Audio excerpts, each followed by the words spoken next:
All right, I think we're gonna go ahead and start. Thank you guys for coming. I'm really excited. So my name is Dana Pearls.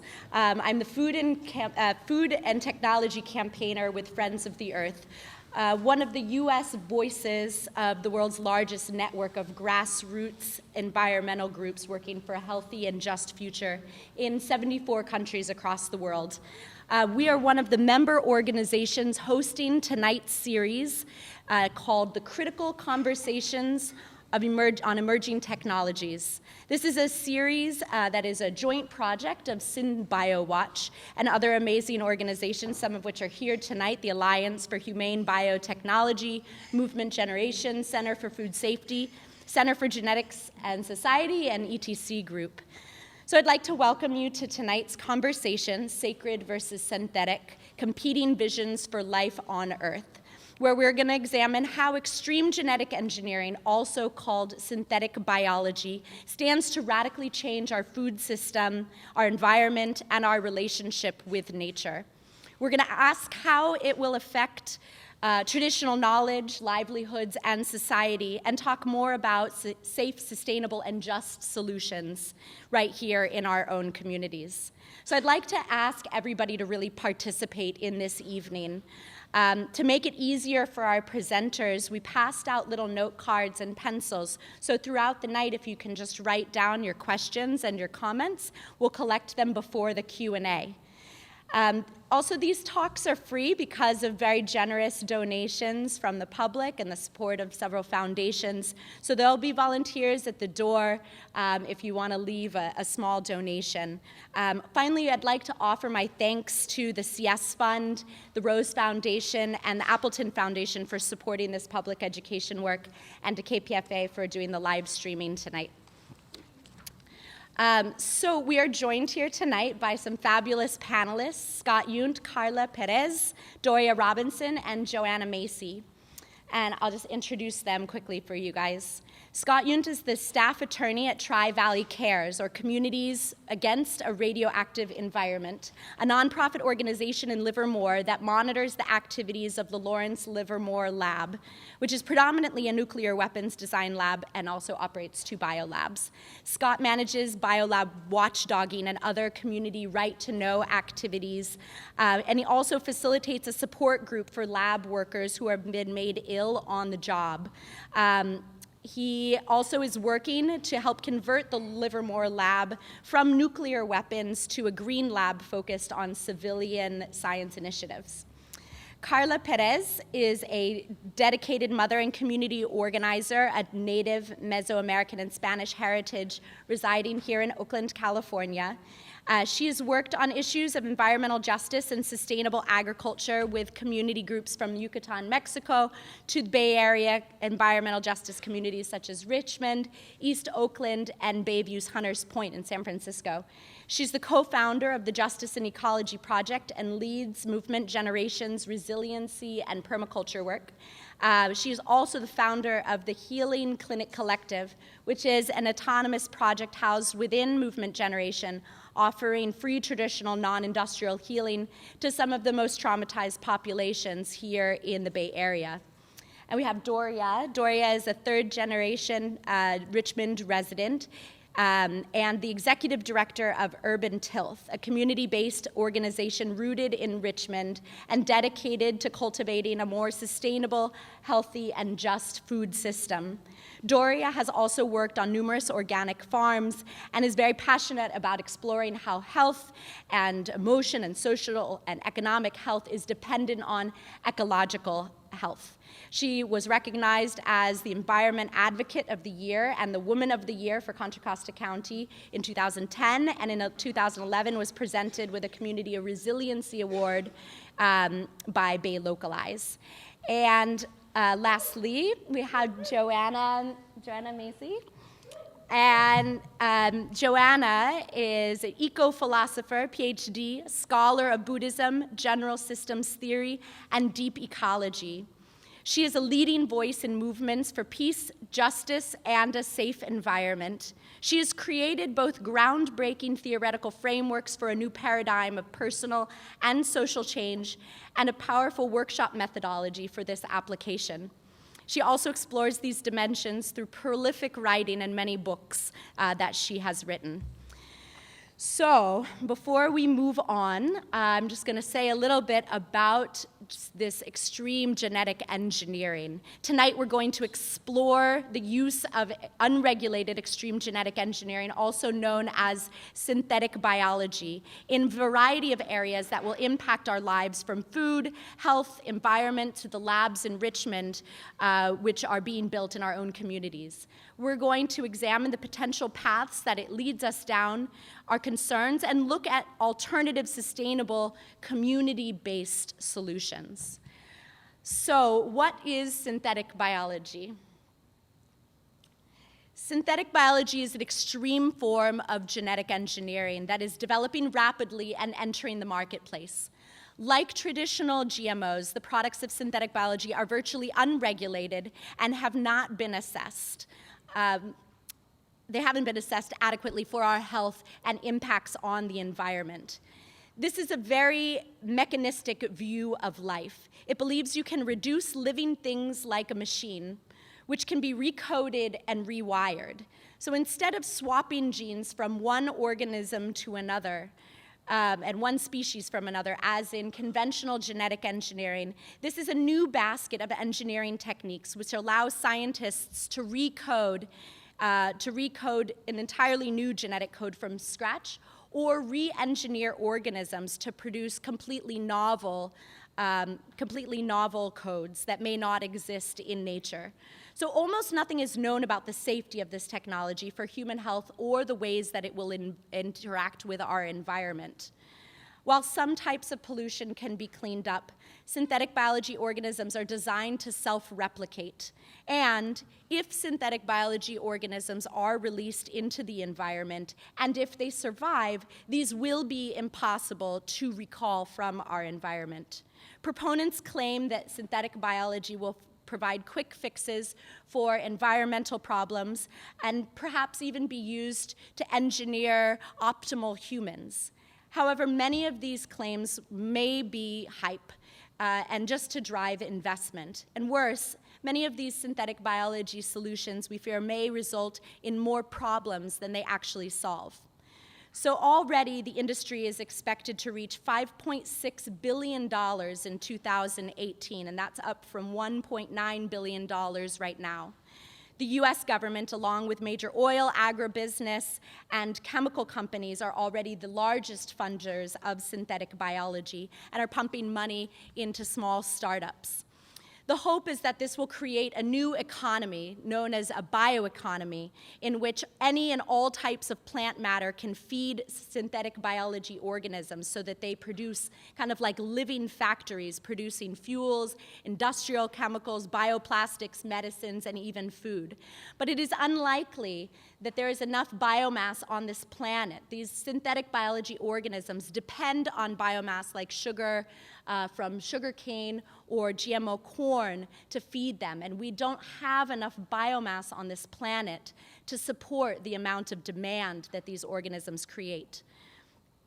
The potential threats that underscore the need, these potential threats underscore the need for a precautionary approach. As a first step, we're pushing for a moratorium on the environmental release and the commercial use of synthetic organisms until there's a better understanding of what these risks are and an appropriate set of regulations in place. So where are we seeing these commodities enter our communities? In the absence of regulations and any assessment, synthetic biology ingredients are starting to enter food as well as other consumer products like cleaning products as well as cosmetics. For example, we have synthetic biology vanillin, which is produced by a synbio yeast, and these are designed in labs which feed on sugar and produced by a very chemical-intensive industrial monoculture of sugarcane. Similarly, we have cleaning products like Eco-philosopher, which are starting to entertain the use of a synbio algal oil, which also feeds on GMO corn. Lastly, we are seeing this pop up in terms of, in the form of a lab right here on the UC Berkeley Global, or that will be the UC Berkeley Global Campus in Richmond. This is a development by UC Berkeley with the participation of the Lawrence Berkeley Livermore Labs, as well as private labs. While they herald this as a public-private partnership, this is actually the commandeering of public resources for patents, profits, and private gain. And as we're going to hear from Scott, laboratory accidents are much more common in the US than most people realize and often go unreported. So we're going to ask, what is the regulatory oversight for the public and private labs? What are the worker safety precautions and the systems of accountability that we need in the case of environmental contamination in the surrounding communities and ecosystems? So we're going to take a step back, look at the larger picture, the promises, the realities, and what are our solutions for better and safe, just communities. Now we're going to hear from Scott. Thank you, Dana. Hello, everybody. Thank you so much for coming. And thank you, Dana, and the other organizers for putting this panel together and inviting me. And I sincerely apologize that I didn't wear turquoise. Didn't realize I was supposed to. So I'm really looking forward to hearing from my turquoise panelists and having to and what they have to share with us tonight. And so I'll try to keep my part short. I have two main points that I was hoping to make. First, I want to share my group's story challenging a biolab out in Livermore, which I think will show that the existing environmental law framework is important and useful, but ultimately inadequate at protecting against the potential harms posed by synthetic biology and by synthetic bioresearch. Second, there's a greater need for transparency, enhanced accountability, and more specifically tailored regulations governing synthetic biology. So I'll start with a quick account of our 10-year challenge to Livermore Labs' biowarfare agent facility.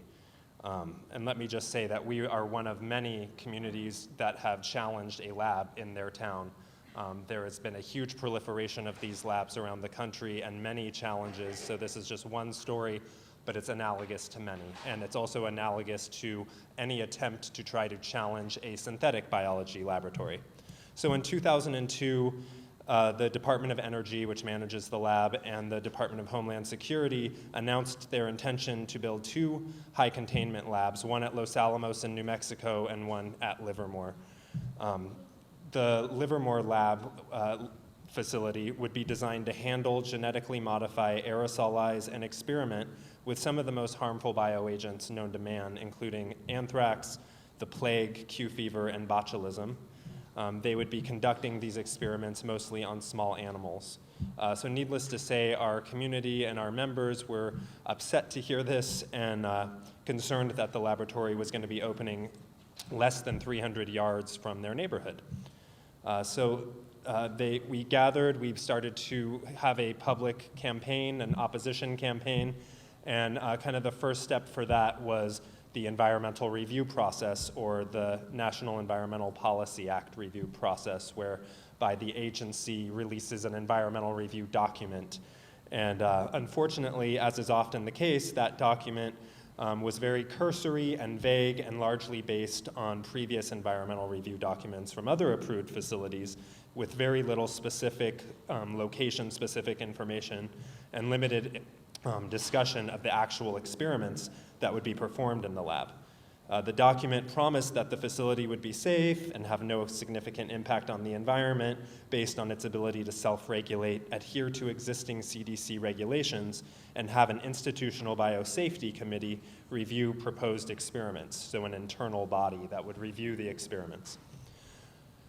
We were able to generate significant public comment, including action from many experts in the field on issues such as earthquakes, transportations of bioagents, biolab accidents, potential threats of bioterrorism, and Livermore Lab's own history of other significant accidents.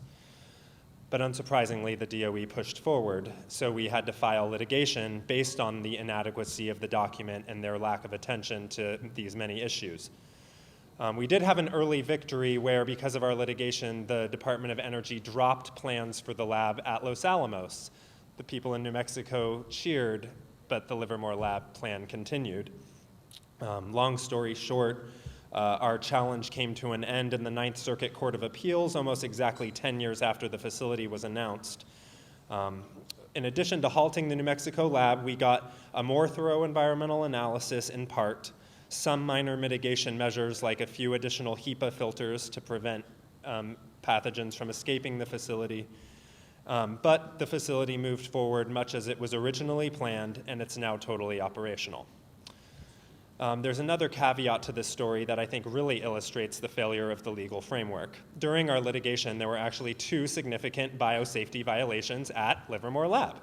First, they allowed an unauthorized former employee to access thousands of vials of live anthrax, package them improperly, and ship them in unmarked packages to 2 labs across the country. Upon receipt, one of the packages was opened, the other was destroyed, luckily. The 8 employees on the receiving end of the opened package were exposed to live anthrax and had to be put on wide-spectrum antibiotics. Luckily, none of them came down with the deadly disease, but Livermore was fined $850,000 for the largest fine ever at the time levied for that type of incident. The other safety violation occurred when the Institutional Biosafety Committee, that one they touted as preventing any accidents and being their kind of safety body, allowed an illegal experiment to create and test antibiotic-resistant strains of the plague to occur, and it wasn't discovered until a random CDC inspection discovered them and ordered the samples to be destroyed. So my point there is that even though 2 major violations of regulations occurred over a year, demonstrating that the environmental documents' blanket assertions that the lab would be safe because they would follow all regulations was in fact false, the court was not swayed and did not limit the facility's operation. Environmental review laws are public disclosure laws. They are intended to persuade agencies or actors to take more precautions when taking an action that can impact the environment, but they have very limited teeth. So when the action is a biolab that will continue to experiment over time, developing new unforeseen organisms, these laws do little to provide any actual disclosure or precaution. Furthermore, these laws don't facilitate the discussion of broader ecological or philosophical questions like what will the environmental impact be of allowing patents on new organisms created at this facility, for example.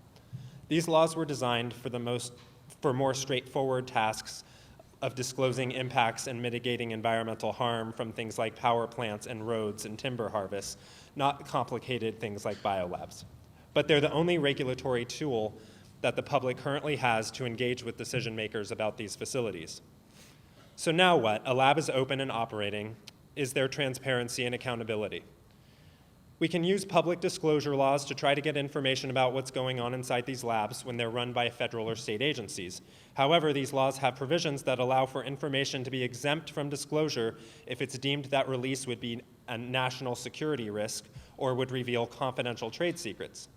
For private labs or public labs doing private contracting, information that work will be protected by trade secrets exemption to those public right-to-know laws comes into play. These labs must have the institutional committee that I mentioned, which approves experiments, and most academic labs do have public meetings of those committees, but Livermore Lab does not, and we have to use the Freedom of Information Act to request meeting minutes. We get them months after the meetings occurred, and they're usually heavily redacted. So in other words, there's zero transparency in Livermore, but some labs have some more transparency. In terms of accountability, if there were to be an accident or a worker infection, the regulations are varied. High containment labs are required to report to the CDC, but lower containment BSL labs, like they're given different standards, and I can talk about that in questions if people are interested, but many labs are not required to. If there were an outbreak caused by a biolab in the general public, the CDC and other state and federal agencies would step in and tax at the taxpayer expense, and any attempt to place liability on the private lab would surely end up in lengthy litigation. Thus, the transparency and accountability regulations applied to biolabs are wholly insufficient. In 2010, a report on synthetic biology by President Obama's Bioethics Commission endorsed only as much oversight as is truly necessary. which is a pretty non-existent standard, and determined that the evolving and unpredictable nature of these technologies makes them not well suited for sharply specified limitations, rather than requiring any constraint. So no synbio lab-specific regs exist, and currently the same regulations apply as normal or standard rDNA research. This lack of federal oversight is worrisome given that synthetic biology is driven largely by industry interests. Significant funding for synbio labs in the Bay Area is coming from industry giants like Chevron, DuPont, BP, Dow Chemical, Cargill, ExxonMobil, and many others. There's more to say about safety and transparency and accountability of synthetic biology and the many areas of needed improvement, but I'll leave more of that for questions and allow my colleagues to take it from here. Thank you so much.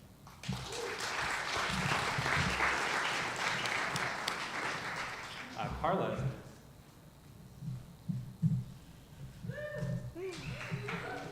Whoa. Okay, you're gonna have to move your phone. Okay. Good evening, everybody.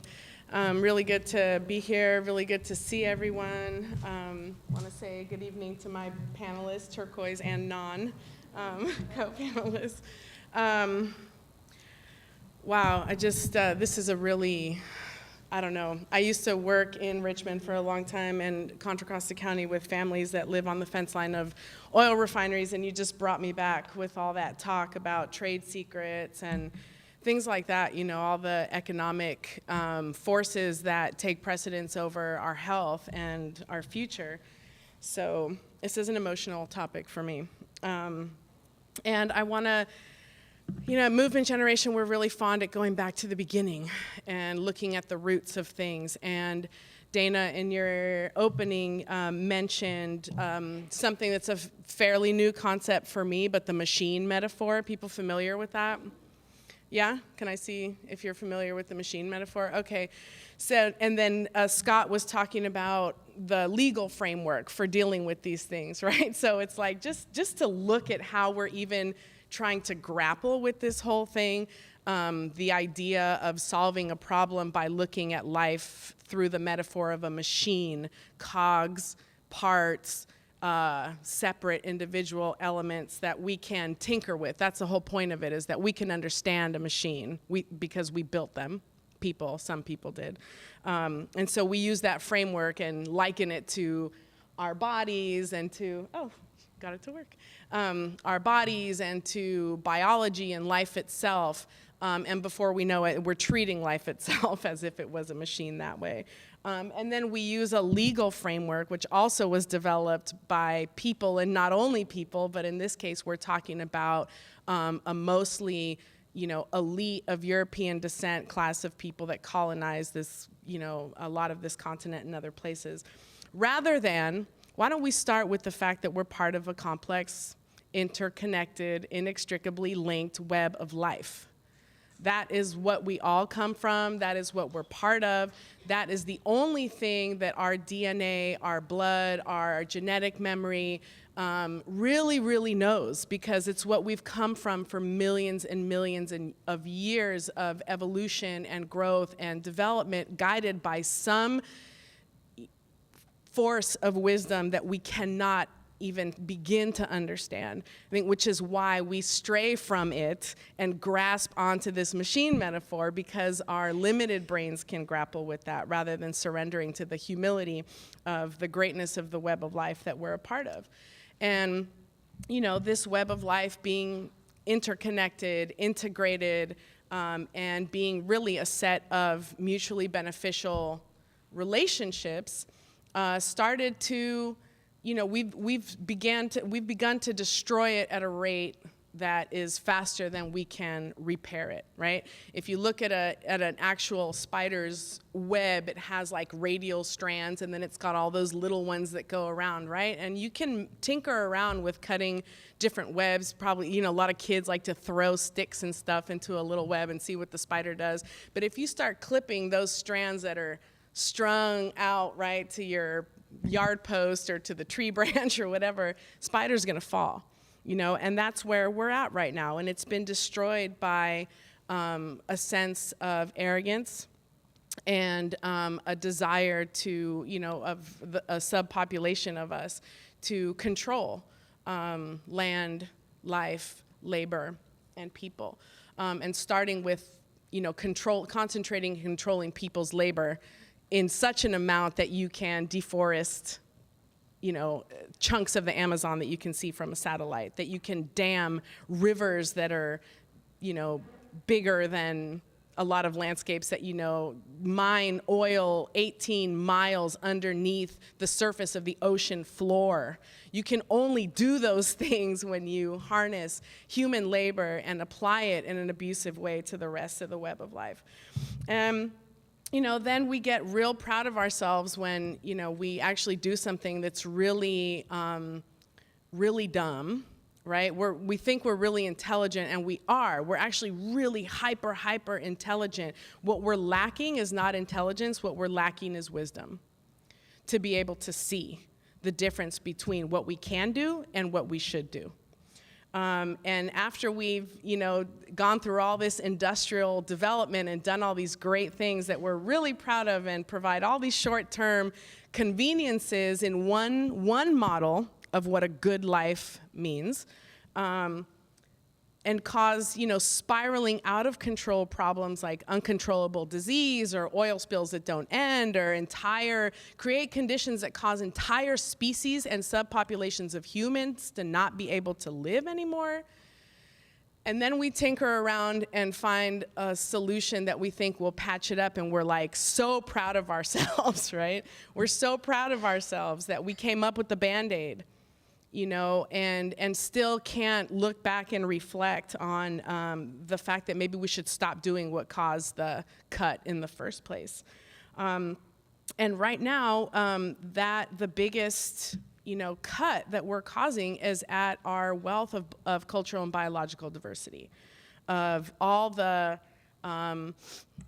time-tested sets of relationships between people and place all over the planet that stewarded the land in a good way for the people and for the earth, so that they could continue to be generative and healthy.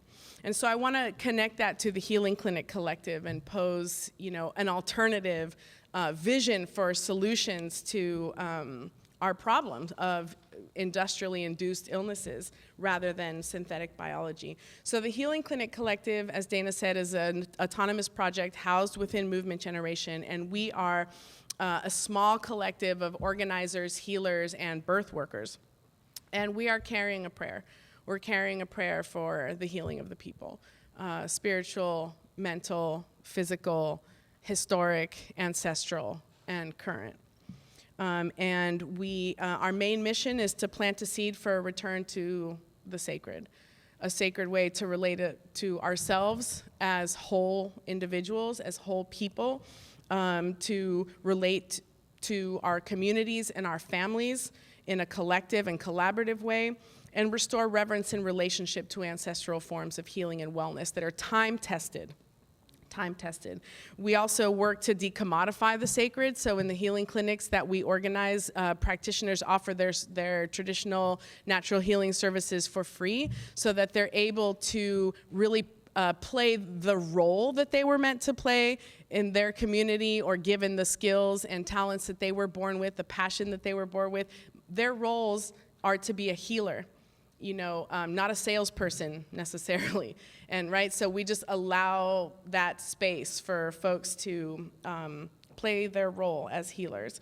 And it's also an organizing project that's meant to serve and build the capacity of some of the most traumatized communities in the Bay Area, who carry this historic ancestral trauma from being neglected or abused by the system, and then who experience that same institutional discrimination today, and who have the least opportunity to access holistic, loving care.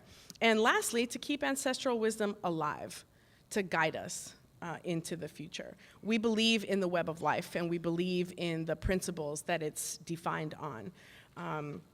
And our framework is sacred and political, and I was thinking about, doing some research on just when did the healers and the doctors become two different things, And it turns out that it was sometime around the turn of the century. They were referred to as allopaths or doctors, and then there were the empiric healers. So there were doctors and healers. And the allopaths were largely white men. This is all photos that I saw on the internet. And the empiric healers were folks that either were native or derived their natural healing methods from the native communities here, or mostly women from old world European traditions. And the allopaths, or the doctors, performed everything based on theory. And the empiric healers, or the healers, everything that they did was based on observation, having observed what has worked over time in different places with different natural medicines under various conditions, ecological conditions, and then the condition of the health of the person. And so you can see how analogous that is to some of the things that have already been mentioned in terms of the structures that are protecting these industries. It's all theoretical. They don't know. We have no idea at all what is going to happen. And we are so fortunate that we have as many healers as we have, and I'm glad to see there's a couple of them in the room here that are carrying on old, time-tested, wisdom-guided forms of healing that are still relating as part of that web of life to the people. And, when you base healing and medicine on an economic model, you're not going to get healing. You're going to get economics. And as a matter of fact, that's what they called it at the turn of the century. They called it the new medical economy. That was like the version of the Green Revolution in the 70s that introduced all the pesticides and chemicals for, to make agriculture robust and triple its yield. At the turn of the century, it was referred to the new medical economy. It was planned that way. Cancer was encouraged because at that time, it was already $1 million industry. And this is the way that our lives have been treated. So raise your hand in here if you yourself have experienced, or if you know someone who has been harmed more than helped by a biomedical treatment for some health condition, right? I have several incidences in my family alone, and sadly, we know countless stories of this kind, not just suffering great harm, but actually death. I have witnessed multiple people lose their lives in the hands of doctors that misdiagnosed or misperformed a surgery, right? And I am appalled to be, I'm someone who was born with celiac sprue, celiac disease, and the first time I heard of synthetic biology, they were using the celiac sprue community as one of the examples of, we can help people with celiac sprue and they can eat gluten. I don't, if folks aren't familiar with that, it's an illness that basically the bottom line is that you can't consume gluten because the gluten has this amino acid that rejects the enzymes in your body that digest everything you eat. Got that? So enough on that. The point is that folks in like synthetic biology competitions that are running out of community colleges or even some more prestigious colleges like MIT are developing synthetic biology cures for celiac sprue in a lab competition among college students. And since it's not, is anybody shocked by that? Okay, because everyone's like, okay. And, again, as someone who carries that, you can't just speak on behalf of me and everybody else like me and everybody with cancer and say that I and other folks would agree that this is the right way to address that. You know what? Like, don't eat gluten. it's like we just can't deal with the idea of imposing a restriction or a limitation of any kind on ourselves. It's part of the exponential growth, it's part of the thought culture of capitalism, right? It's like, limit me in some way? Forget it. I'd rather like do some risky thing that might end all life one day so I can have my pan dulce right now, I mean, that's really the kind of mentality that we're dealing with. This is the commercial colonization of life. And it is a direct result of our disconnection from understanding ourselves as part of that web of life. And only in such a deep state of disconnection could one fathom the idea that you could actually produce something that was more magical and perfect than what exists already. Only in such a state of disconnection would you not see the perfection that already exists. And so my time is up, and I have tons more to say, so hopefully I'll get a chance to do a Q&A. Thank you.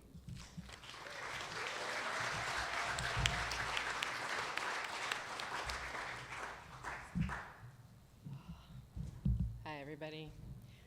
Hopefully you can all hear me. So I was really wondering why I was asked to speak tonight. I was like, well, what do I have to offer to this conversation? I'm not a scientist. I'm not active, kind of fighting synbio research. I'm not even a Luddite. I love technology. But, I started to think about it, and I said, yeah, technology is cool, but there's certain things that I really hate about technology. And I said, I really hate when technology is made to fix things that aren't broken. Right? I really hate when we use technology to mask our greed and our need to control.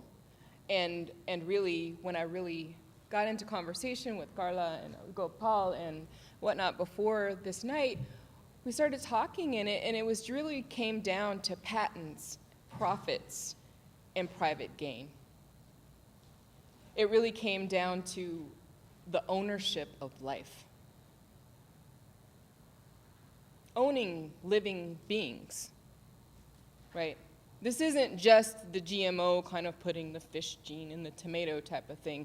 This is actually creating living beings that will do some work for us.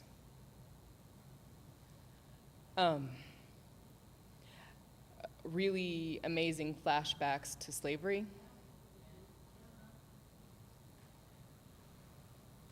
I think whenever we're at this moment, the justification, the kind of veil that gets pulled over our eyes for why we should walk down these roads, whether it be towards nuclear power or better living through chemistry, we're told that we're at some precipice of disaster. Oh my God, overpopulation. There's no other way but this way, right? Pulling our attention away from the fact that the kind of famine that exists in the world has nothing to do with the availability of food. That there is food, It has to do with who controls that food.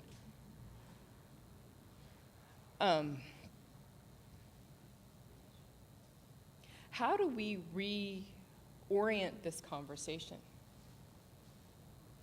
to really talk about the issues that are at hand? How do we actually, I just literally came off the plane. I took the first vacation I've had in a really long time and went to Belize and was in a little town called Hopkins, which is the town where Garifuna escaped slaves, built up a culture. And they live in such extreme poverty. Right? Such extreme poverty. And you can go to numerous places around the world, and with all of the evolutions of technology and industry and everything we've done so far, we haven't even begun to address real poverty. I can sit in this town with my iPhone and all of this, technological advances, and we can quite clearly see that it has nothing to do with solving the ills of the world. So what are we really talking about when we're talking about making novel beings? We have 100 years of proof that whenever we use technology to come up with these things that are supposedly going to save things, that it doesn't, that's not what it's used for. I think one of the things that was kind of, shocking for me, there's always a shocking thing, and there's always not so much shocking things when we were talking, is our friend Gopal brought up the fact that, there was a Kickstarter campaign to fund the development of a novel flower, a novel life form that's a flower, like glowed in the dark or some kind of crazy thing like that. And then they distributed this thing, right? Like, they distributed this thing. They want to distribute this thing, as one of the things you get with your Kickstarter. And I'm just like, for real? I mean, the depth of the potential for who knows what. Maybe this time it's nothing, maybe it's not. I think what Carla was saying around really needing to address worldview and the systems that we're in, these myths that we live by, because it isn't the Christian myths anymore, it's a myth of eternal expanse, eternal, growth, always, expanding profit. These myths that we live by are leading us again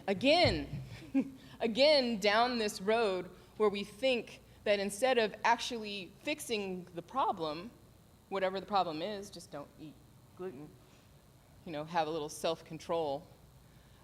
We say that no, there are no bounds on us. We are not in a relationship to anything. We have no accountability to anything until it comes back to bite our ass, right? Of course, and it always does, right? In Richmond, we've 7 years now, Urban Tilth has been working on trying to do a little thing of just addressing the food system that we have. The lack of access to affordable, healthy food, and just barely scratching the surface. And after 7 years, you know what I can tell you? I can tell you that we don't know how to do this still. In the richest country in the world, in a poor community, in the middle of, all of this knowledge and technology and Silicon Valley and whatever, we still can't figure out how to get some healthy food to 100,000 people. That's ridiculous.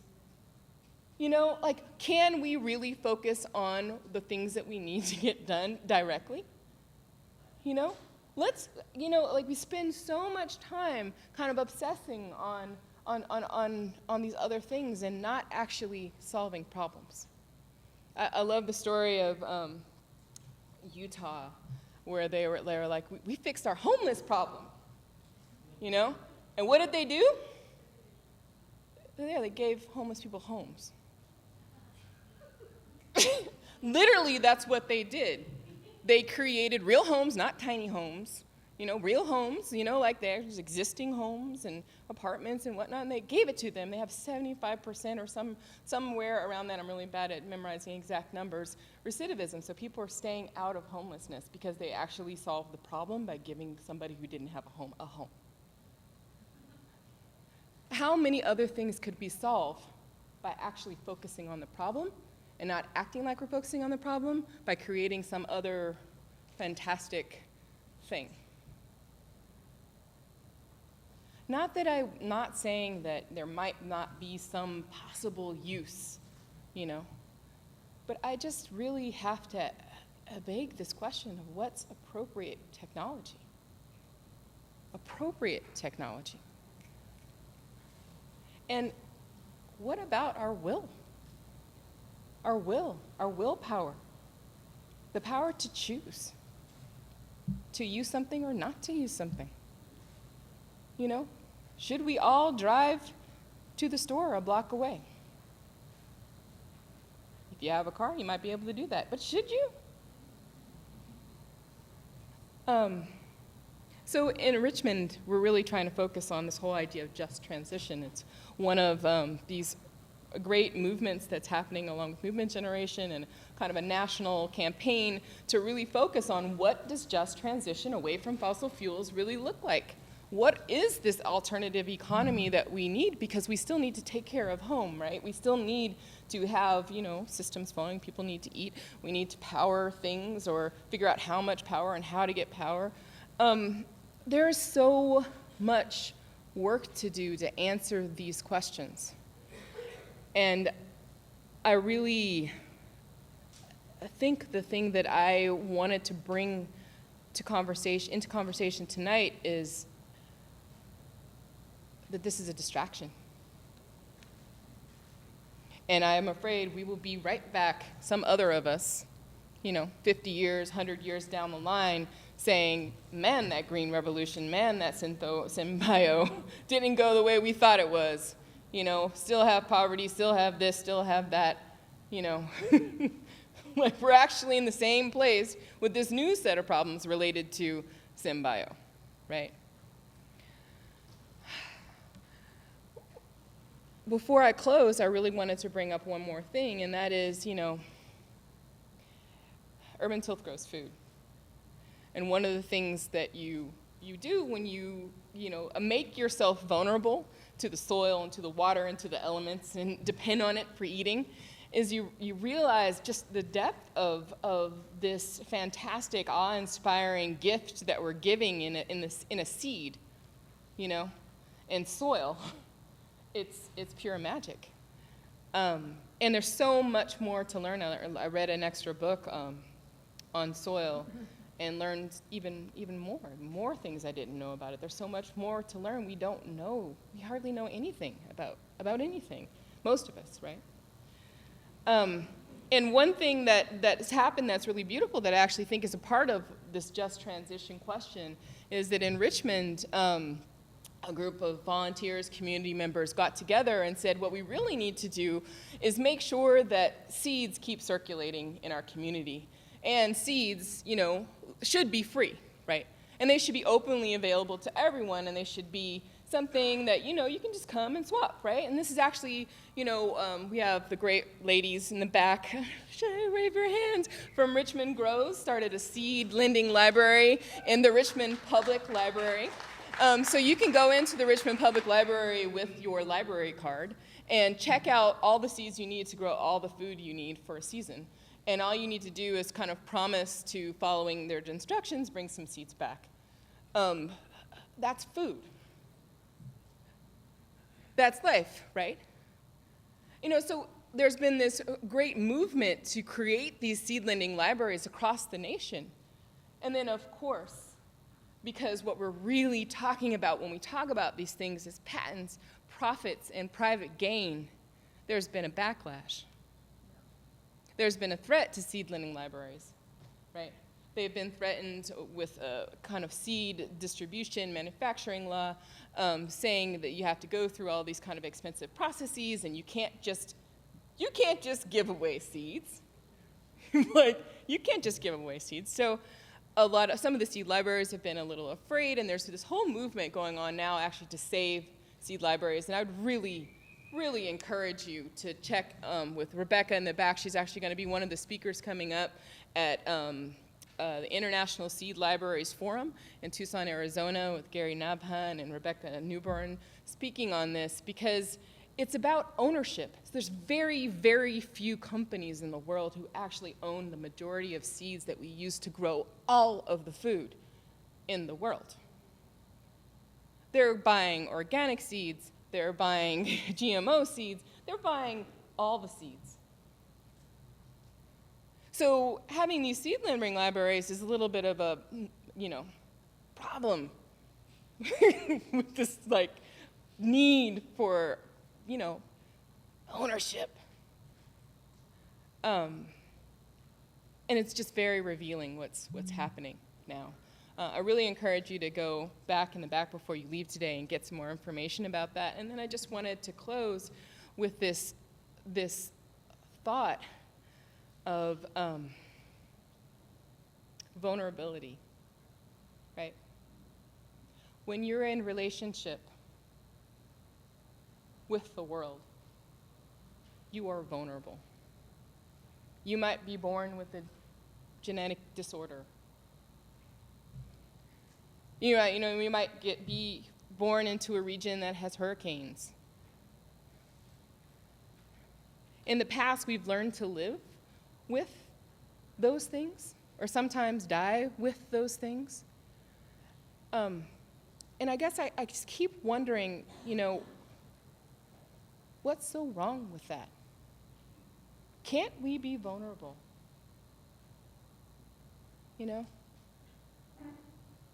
Vulnerability actually allows you to become intimate. We value it in our personal relationships, but guard ourselves from the world. I think it's something we really need to think on, especially when we think about these topics. So, thank you.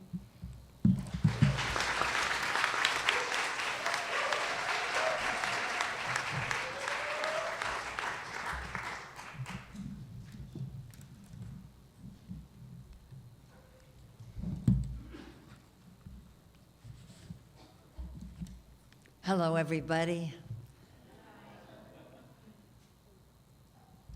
5 years ago, on his second year in office, President Obama instituted a commission for studying the prospects and the values that should guide the development of synthetic biology, recombinant DNA, cellular engineering, and gave them 6 months to report back. Sitting here listening to my fellow panelists, I wish that commission had included Doria and Carla and Scott. But I will tell you a few just of what they did say. I wish I'd brought it with me because I only now thought, oh, they should have been listening to these people. But they did direct their attention to the problem that when we are creating synthetic life forms, even little bacteria and microbial, so forth, there is a problem of accidental release into the environment and proliferation, and as they put it, how can you begin to protect that from proliferation, crossbreeding, and crowding out of existent species. I mean, this is kind of a hellish, brave new world insanity. And they also mentioned in this summary of it that I read that there was a question raised about the moral and ethical concerns here. And then said, but they were surprised that they heard very few voices raised about it, and they said that there might be down the road some concerns, but right now it was good to just be mindful. They didn't use that word, but be careful about this. And so since I'm sorry that these 3 voices, but 5 voices occurred to me that I wish that gave me reassurance, guidance that I would like to share with you. One is the voice of common sense. The second is the voice of system scientists. Another is the voice of life-respecting lawyers, the voice of indigenous wisdom, and the voice of the young. And I will do this shortly. Let me just see if I can get my water.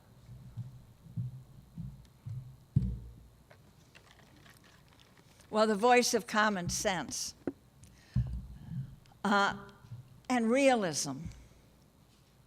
When you look at what has happened with what we had, the radioactive materials that we have generated, we have found, and what more and more of us are calling the poison fire, that is every object as well as the energy and weapons themselves involved in the production of nuclear armaments and nuclear energy.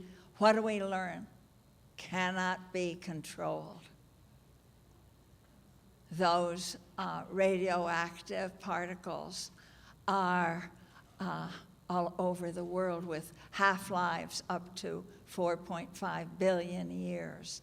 And we cannot, that's for depleted uranium. Or with the GMOs, when we create genetically modified organisms and put them into agricultural production, what did we find? Cannot control them.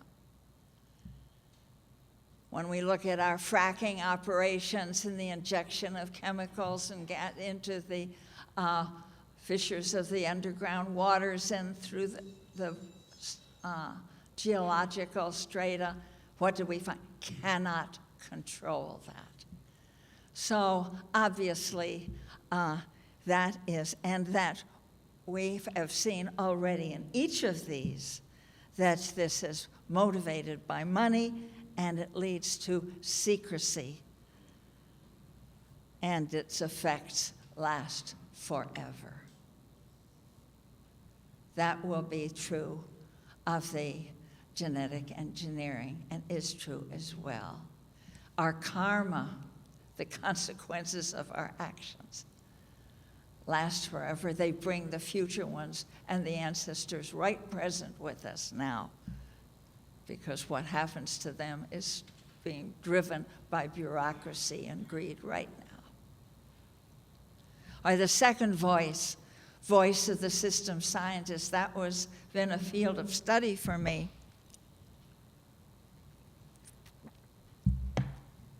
And I have felt in that, in looking at what in the last century, systems biologists, and they grew up that exquisite way of looking at the natural world, seeing that it is self-organizing,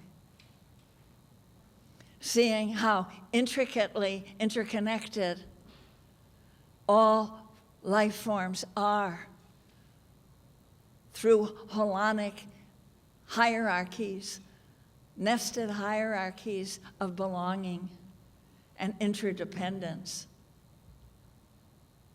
Do you know that the Ludwig von Bertalanffy, the father, as they call him, of living systems theory, said, my response is one of reverence. And I just love that Dana called this evening sacred,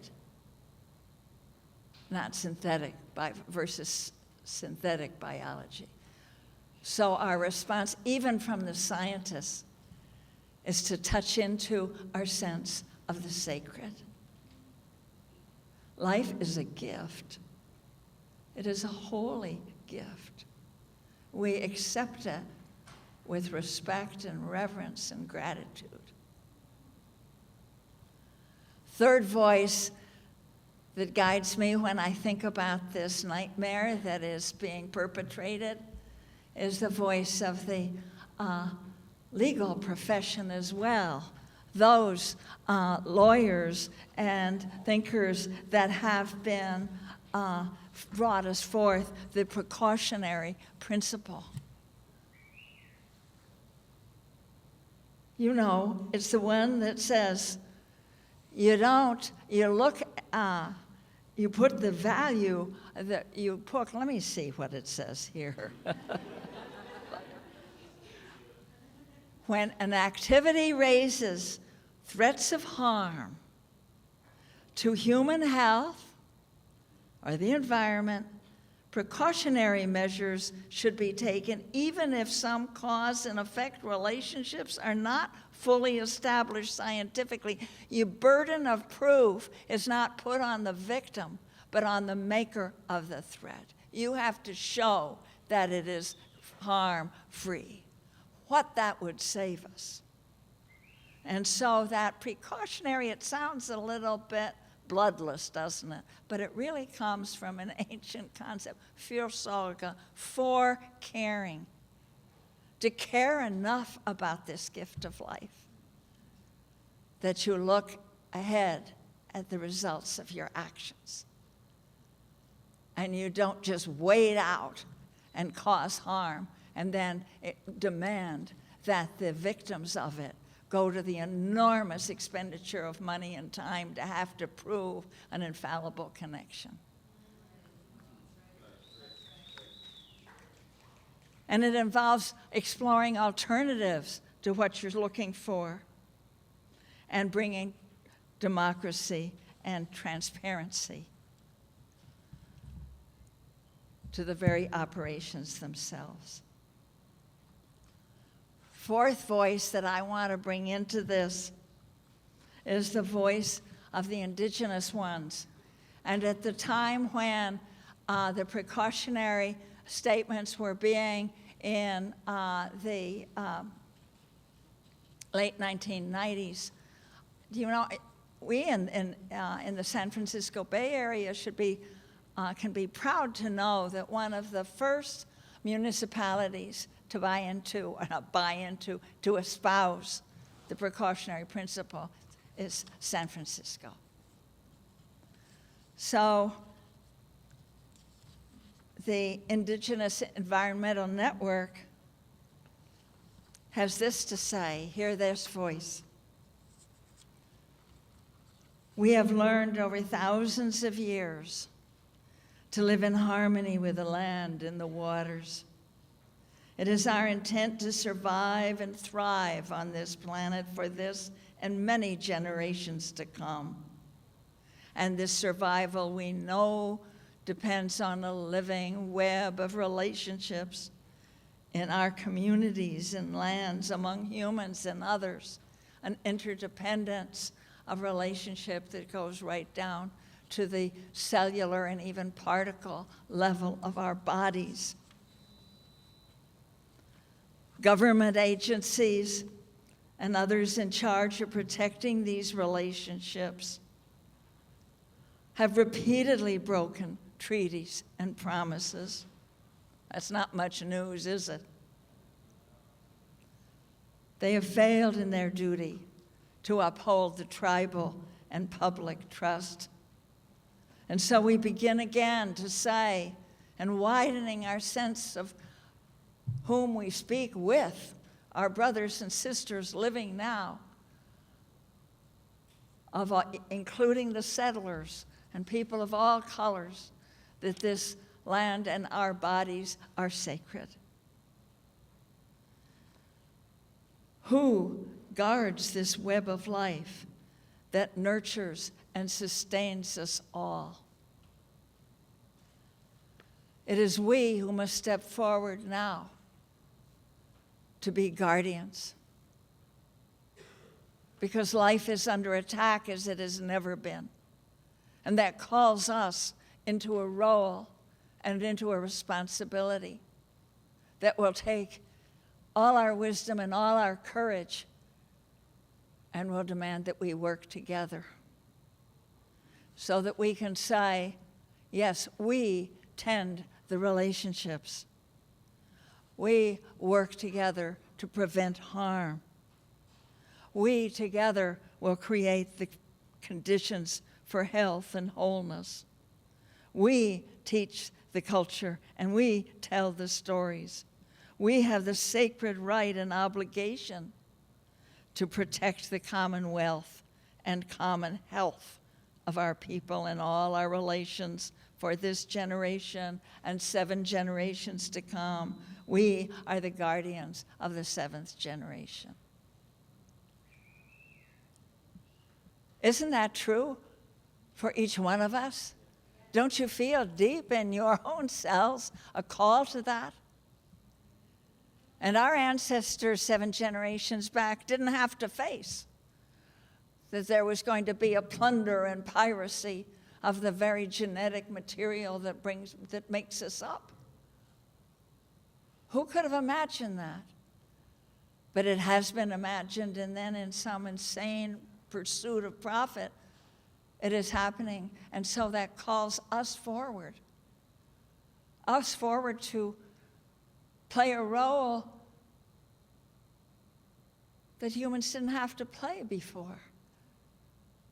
That we will be there to guard life itself down right to the cellular level for the sake of all those who will come, those who live now and those who will come after us.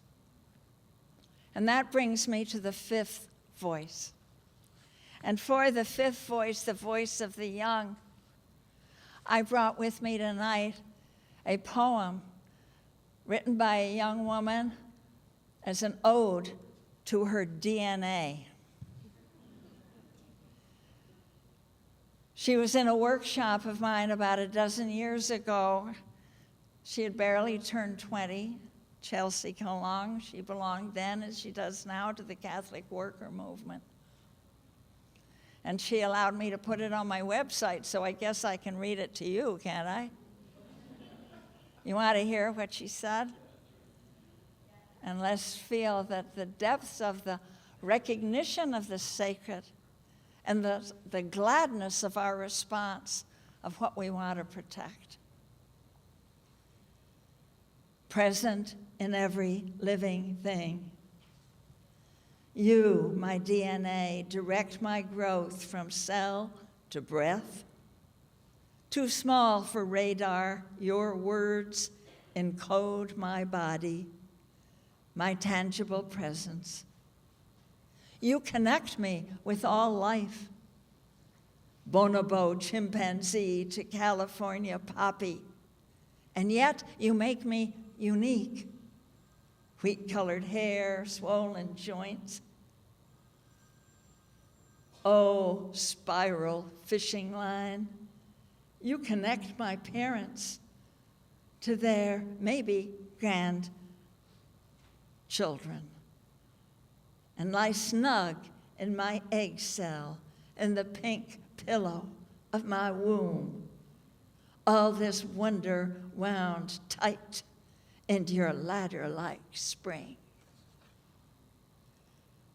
And oh, DNA, I fear for you.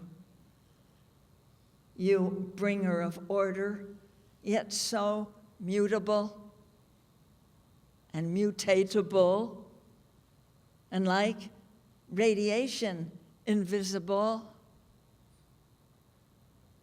Another Chernobyl, or even the cell phone in my pocket, could scramble your wisdom. Make my babies born with open skulls or heart defects like the kids of Belarus.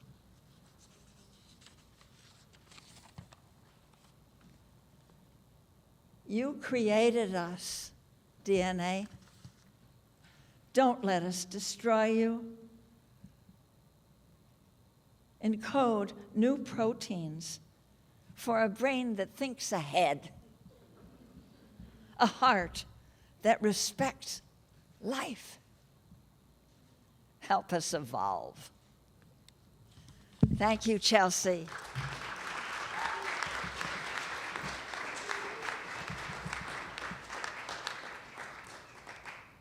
And thank you all for your love of life and respect for the exquisite ordering of life, biological mysteries that are in each one of you that have come here to the Hub tonight. And may blessings upon your reverence and respect. That's all you need to help us all make it through. That's all. Reverence and respect. Oh, yeah, and each other. Yes, and a dose of ingenuity. Thank you.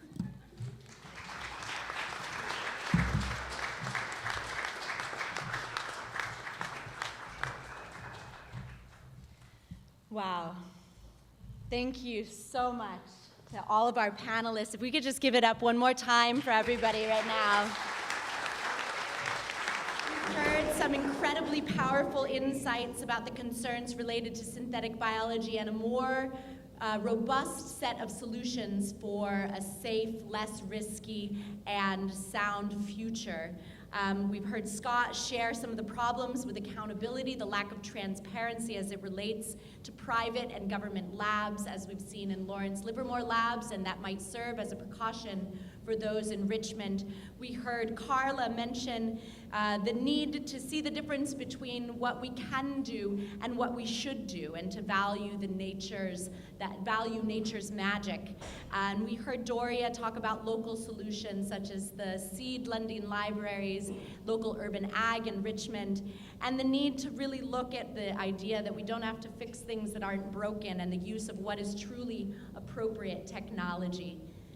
So now I want to, if you haven't already begun handing in your cards really quickly, make sure to pass those to Lisa.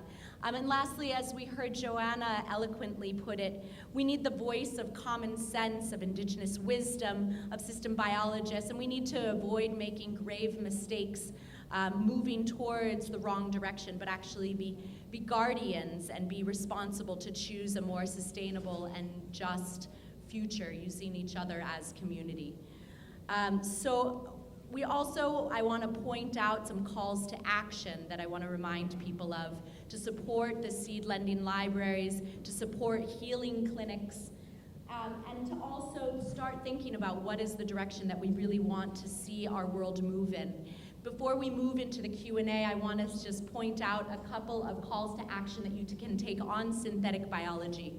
As our governments have been unresponsive to the need for better regulations and assessments, we need to stop these products from entering into the market. And we have a couple of different market campaigns, one having to do with vanilla, synbio vanilla, which is the first major food product or major ingredient to enter into food products, and we're asking major companies to not use synthetic biology vanilla in their products. Another targeting Eco-philosopher and Method, which stood up as one of the first companies saying that they might use synbio algal oil. So we're asking major companies to not use synthetic biology ingredients. And there's the next slide and we're also working with the Non-GMO Project to prevent these synbio ingredients from entering non-GMO products, which would mean a good 20,000 products labeled as non-GMO. You can be sure that synbio ingredients are not in those, and to work to keep this out of organics. Next slide. So there are two petitions that you can sign, nosynbio.org and synthetisnotnatural.com. And you can also take action at saveseedsharing.org. Thank you, whoever shouted that out. So we are going to now take some of these questions for our panelists. And there's a microphone on the seat if you want to speak from there. And this is like, we have one microphone for our live recording, so it's paparazzi up here. So I'm going to read aloud one of the questions, and then you guys can help answer them.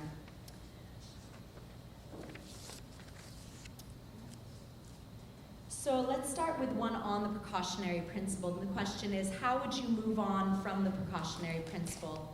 And what would it take, this is a good question, what would it take to be sure that it was actually safe, if it becomes a point where it was safe to use synthetic biology? What that might look like, and what are the risks that we need to make sure are answered if it were to be safe? Is it possible?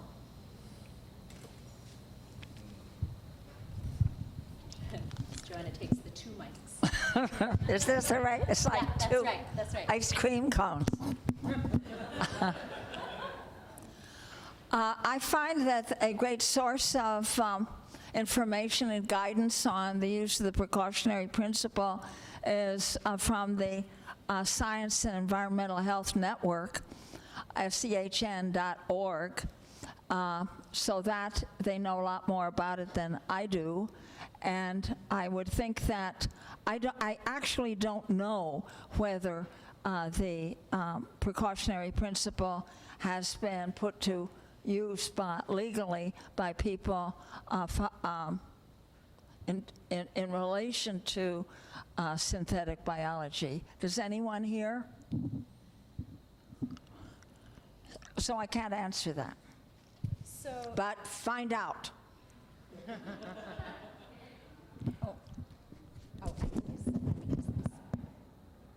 So in terms of what sort of precautionary approach has been applied, in the US, very little. However, I want to point, in the back of the room, we have a set of documents called the Principles for the Oversight of Synthetic Biology, which points to what we do want to see.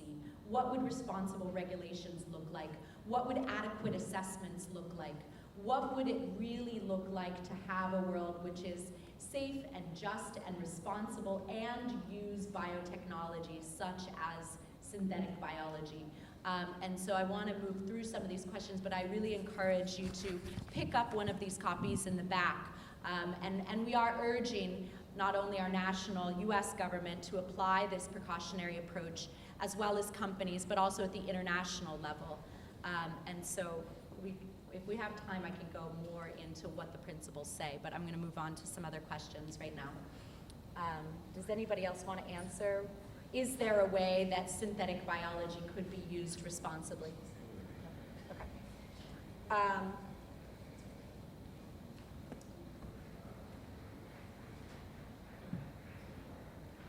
Okay. Oops. Oh, this is like a three-part question. Okay, so another one of the questions is, what is the role of conscious companies in the movement to end the use of irresponsible biotechnology, such as synthetic biology? So what is the role of conscious companies within the market to address this issue? Does anybody want to take that one? Carla? I have a sort of answer. My first answer is a question, which is, what is a conscious company? I mean, I'm not, scale is everything, right? Even in terms of this whole question, it's like if there was some subpopulation of people that wanted to experiment with the shit on a small scale with themselves, they could go ahead, maybe. I mean, we couldn't stop them. I mean, we're not stopping them now, so I guess they would. But the fact that it's being imposed on everyone without our being able to have any say in it at a scale that is massively uncontrollable is a problem. So I think responsible or conscious companies lie in a gray area. There are people who provide really useful, beneficial, life-affirming services for compensation that allows them to pay rent and do things like that. And then there are companies that are, using triple bottom line and, that are really trying to maximize profits, and that's just part of the greenwashing, of the economy and the false, idea that you can prioritize profit and be sustainable at the same time. It actually won't happen, so.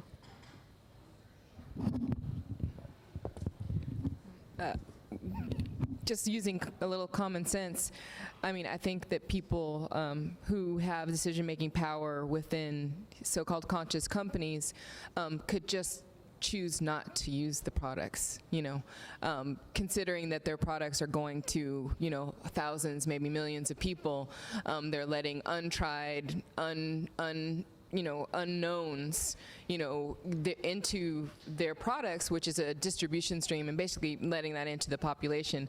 I think the most responsible thing to do would just not use them and wait and see, patience. That seems to me, when something new comes along, you should watch it and see what it does before you start putting it in your ice cream and giving it to everyone. I'm sorry. I could just mention, too, that there's concern that so much of this synthetic biology is being done now in a do-it-yourself backyard laboratories that we no idea of how that would be controlled.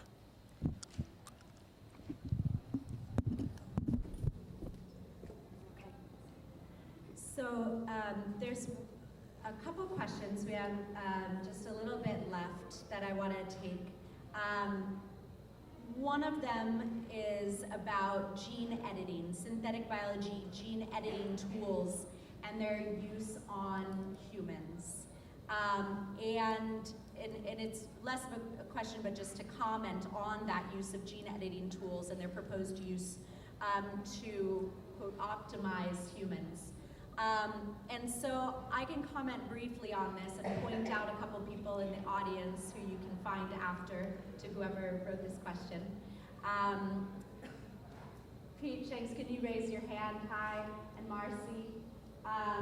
So I would say that just as synthetic biology is being applied to flavors and fragrances and biofuels, there's also an interest in seeing how it can be applied to the human body. And that might mean addressing hereditary diseases, or it might mean creating vaccines. But what we're actually seeing, and where a lot of the interest lies, is in creating this more optimal human. And what does that look like? What would that look like to harness an intelligence gene, or a gene which would help a person be more athletic? What would it look like to be able to engineer a person? And more than what the goal is, it's more a question of whether we should be doing this. And there's a lot of research happening right now that has showed us how little we actually know about the human body, how little we actually know, as Doria and Joanna and Carla and Scott said, about our DNA. And the more research that has been done, the more we realize that we don't actually know how to take out just a piece of the DNA and alter one gene. That what you do to one strand, one sequence of DNA, actually alters quite a lot of your body's function, your immune system, other hereditary traits. And so we don't know enough for this to work. Which is part of the precautionary approach and the need for applications to humans to remain in the labs to really do a lot more assessments on what the impacts are. And there's a lot more to say about this. We're actually working on a report right now. Center for Society and Genetics and Society and Friends of the Earth are working on a report that we'll put out about the human impacts of this biotechnology and of engineering. Sorry, I said that the opposite. What are the applications of engineering on humans, and what are the impacts? What are the concerns, both ethical as well as the values? So Pete and Marcy would be great resources to talk to after this. So one other question for our panelists has to do with how synthetic biology relates to regulations. How does synthetic biology, as it's applied to food, relate at the international level? We're talking a lot about its applications here in the US, in Richmond. What are the impacts that this might have in other countries? And how is it that we can look at this as a global issue that might come up in trade policies, that might come up in the UN, and international regulations?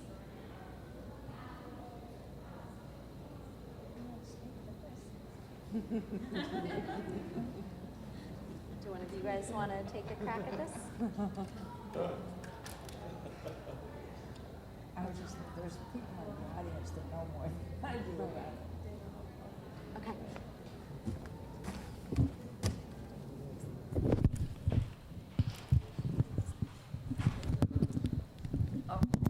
So I can't speak as strongly to the regulatory piece, but in terms of what would happen, what is going to happen when it's released on an international scale is I think we're going to see the same thing as all of the other ways that, when we globalized our economy a long time ago and we were insistent on an economy that's extractive and exploitive and has all these problems, which we're now seeing through the collapse of ecological systems and human communities, then we globalized the consequences of that poorly thought out economic system. And so you don't have to look much farther than, what's the latest virus that traveled overseas with someone on a plane or on a barge?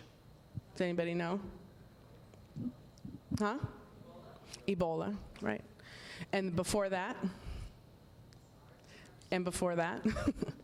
So, again, observation, right? We were talking about the difference between theorizing and observing. And if we just observe what has happened already with the international nature of trade and economy, I think it's fairly predictable that it would happen again that way. And what's not predictable is how it would respond when integrating and crossbreeding with other plants and animals and people in all the various places that it lands. And I have to say something about the last question as well.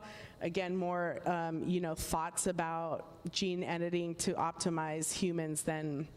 Not that I'm steeped in the latest outcome of that research, but it's just a very interesting. It's a very interesting idea, optimizing humans, the optimal human, right? To optimize humans based on a premise that's that same premise of disintegrating and disconnecting, right? Like when you isolate one gene from an organism. Like, are you reducible to one of your genes, Kurt? No. I would not reduce myself ever to a gene, and I wouldn't reduce any other living organism just to its gene. And so when we, and you can't anyway, and so what's happening in synthetic biology is that the microbes are rebelling. Yay, microbes. They're in the uprise with us, right? Because it's just counterintuitive to the way things function. So we want to optimize the effectiveness of things, thinking that we can control what's going to happen, but we can't. And what the microbes are doing is because you're we're putting them in vats and controlled conditions, and you want them to excrete this certain enzyme or amino acid or whatever it is you're trying to get the poor little algae to do, right? And you're trying with petroleum, it's like that, like with algae and other organisms that they're modifying to create new fuels to replace the fossil fuel system. And you're asking the microbes to function in a very, homogeneous way for a really long time at large and they won't. They just won't they won't behave. Like, they end up mutating, they end up changing, they end up escaping. It's the same principle. You apply it to microbes, you apply it to oppressed peoples, you apply it to indigenous sovereignty, you apply it to black people's freedom, no matter what. Like, whenever you try to constrain something and hold it back from its natural tendency, which is to diversify, it will rebel against that. And so the idea that we would optimize humanity by homogenizing people under one idea of what an optimal human is and disintegrating us even further is it's a false notion. And so I want to point to the Healing Clinic Collective again and say what we're trying to do is optimize people's health. Optimize health through relying on time-tested ancestral knowledge that people have been, passing on with integrity and serving the people. And before our time is up, I just want to say we're also taking donations for our upcoming womb wellness and maternal health women's healing clinic that's on June 6th, and we're happy to receive community support because that's how we get our work done. We don't have any big donors, Thank you. Thank you very much. We are out of time, so there's one more slide.